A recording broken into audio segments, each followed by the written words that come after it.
कृष्णा। तो दामोदर लीला के इस श्रृंखला में आप सभी का बहुत बहुत स्वागत है। तो अभी हमने देखा कि मैया यशोदा ने भगवान को बांध दिया है। उनकी प्रयास और भगवान की कृपा से अंततोगत्वा मैया यशोदा ने भगवान को बांध दिया। अब भगवान को बांध कर वह मैया अपने कार्य में व्यस्त हो गई और अपना कार्य करने लगी। भगवान जब भी इस संसार में आते हैं तो हमेशा कुछ हेतु लेकर आते हैं। सबसे पहला हेतु उनका क्या रहता है? भक्तों के साथ आनंद देना, आदान प्रदान करना और फिर दुष्टों का विनाश करना। तो भगवान जब यहाँ पर आए तो उन्होंने कुछ कार्य करने के हेतु ये जो लीला रची।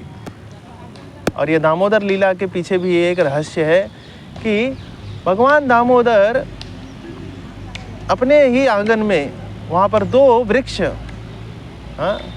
यमला अर्जुन वृक्ष, जो कुबेर के पुत्र नल कुबेर और मणिग्रीव नारद जी से शापित हुए थे। देखिए, कुबेर जो है बहुत धनाढ्य माने जाते हैं, धनी माने जाते हैं देवताओं में। लेकिन कभी कभी धनी पुत्रों के जो संतानें होती हैं वह बिगड़ जाती हैं धन के मद में। प्रायः ऐसा होता है अगर उनका देखभाल ठीक से नहीं किया गया तो। ऐसे ही नल कुबेर और मणिग्रीव पूरी तरह से बिगड़ गए थे। वह एक बार एक नदी में स्नान कर रहे थे नग्न होकर, और स्त्रियां भी उनके साथ स्नान कर रही थी। और नारद जी स्वर्ग से आ रहे थे। नारद जी को देखने के बाद भी उन्होंने उनको सम्मान नहीं दिया, प्रणाम नहीं किया। स्त्रियों ने तो देखा तो उन्होंने अपने अंगों को ढक लिया, पर ये अपने अंगों को नहीं ढके। तो ऐसा शास्त्र में कहा जाता है कि जो भी अपने शरीर को दिखाता है, बिना वस्त्र के इधर उधर घूमता है, तो उसको भगवान पेड़ की योनि में डाल देते हैं। तो नारद जी ने श्राप दे दिया कि तुम लोग इसी तरह जड़ बन जाना। जड़ अर्थात वृक्ष बन जाना, पेड़ बन जाना।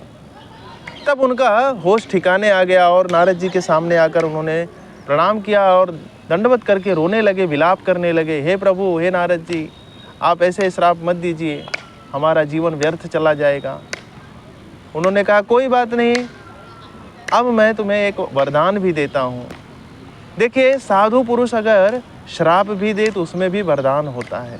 साधु पुरुष अगर किसी को डांट देता है उसको स्वीकार कर लेना चाहिए, क्योंकि वो वरदान साबित हो जाता है। नारद जी ने कहा तुम ऐसे जगह पर वृक्ष बनोगे जहाँ पर भगवान के दर्शन होंगे और भगवान अंततोगत्वा तुम्हारा उद्धार करेंगे। तो वही नल कुबेर मणिग्रीव यमला अर्जुन के वृक्ष के रूप में नंद बाबा के आंगन में बड़े हुए और भगवान की सारी लीलाओं को देखते थे। भगवान जानबूझकर उनके साथ लीलाएं करते थे। भगवान अपना जूठा खाते हुए आते और उनके साथ आलिंगन करते, उसमें जूठन पोंछते।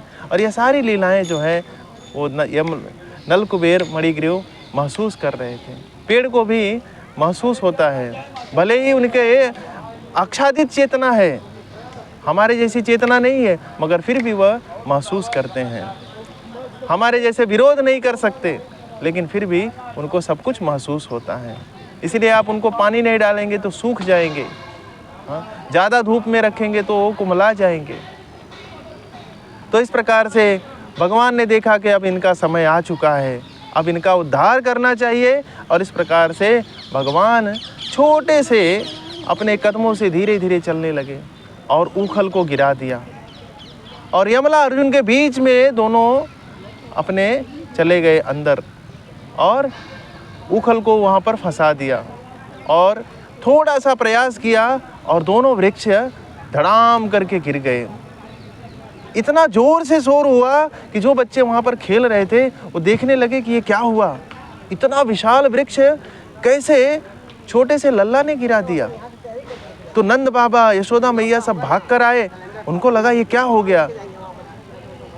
तो जब किसी बच्चे से पूछा गया ये वृक्ष कैसे गिरे, इतना जोर कैसे, आवाज़ कैसे हुआ, तो एक बच्चे ने कहा ये कान्हा ने गिराया, कृष्णा ने गिराया।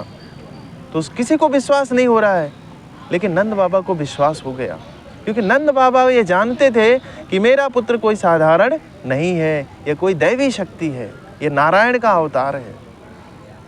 इस प्रकार से नंद बाबा ने माता यशोदा को फटकार लगाई कि तुमको इतना बड़ा दंड नहीं देना चाहिए हमारे पुत्र को। और इस प्रकार से नल कुबेर और मणिग्रीव भगवान को धन्यवाद देते हुए उनकी परिक्रमा किए और परिक्रमा करने के पश्चात वो अपने लोक को चले गए। इस प्रकार कहते हैं भगवान हमेशा दो हेतु से आते हैं, भक्तों के साथ संग देना, आदान प्रदान करने के लिए और दुष्टों का विनाश करने के लिए। तो इस प्रकार से नल कुबेर और मणिग्रीव का उद्धार करना था, इसलिए भगवान ने यह दामोदर लीला रची। तो कहते हैं दामोदर लीला तो बहुत विशाल है, इसके बारे में फिर हम आगे भी चर्चा करेंगे, पर आज के लिए इतना ही। हरे कृष्णा।